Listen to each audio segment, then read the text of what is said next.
पाकिस्तान के फैसले बरतानिया में क्यों? वाइस चेयरमैन पीटीआई शाह महमूद कुरैशी हुकूमत पर बरस पड़े। अटक जस्टिस से खिताब में साबिक वज़ीर ख़ारजा ने कहा कि एक दौर था कि एमक्यूएम वाले लंदन जाते थे, अब इम्पोर्टेड सरकार लंदन जाकर बैठी है।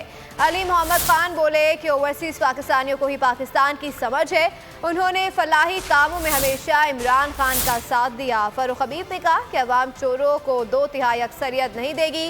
नून लीग ने सियासी खुदकुशी कर ली। मुल्क को बैंक डिफॉल्ट के दहाने पर लेकर जाया जा रहा है।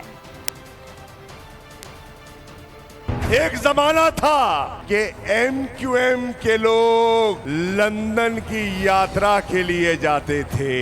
आज बताओ लंदन में कौन बैठा है?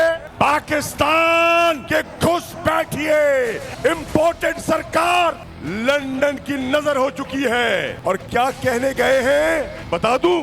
वो कहते गए हैं नवाज शरीफ को, खान तो चला गया, हमें फंसा दिया है, पूरी कौम एक तरफ हो गई है और अब हम तन्हाई का शिकार दिखाई दे रहे हैं। जरदारी साहब, शहबाज शरीफ साहब, आपसे सवाल है कि ओवरसीज़ पाकिस्तानियों के नोट तो पसंद है लेकिन उनके वोट से इतनी नफरत। आसिफ अली जरदारी साहब ने कहा कि ओवरसीज़ पाकिस्तानियों को तो समझ ही नहीं है पाकिस्तान की। ओवरसीज़ पाकिस्तानी थे जिन्होंने इमरान खान की कोर्ट बिल पे कहा वो अस्पताल बनाने गया तो उसके साथ से मुल्क के अंदर वजीर आजम मौजूद नहीं है। वो करप्शन केस में सजा याफ्ता अदालती भगोड़े को जो इलाज करवाने मुल्क से बाहर गया था नवाज शरीफ, लंदन में बैठा हुआ, उनके पास बैठा हुआ अपनी आधी से ज्यादा हुकूमत और काबीना लेकर। तो बुनियादी तौर के ऊपर आज मुल्क के अंदर 2 दिन से वजीर आजम तलाशे गुमशुदा है।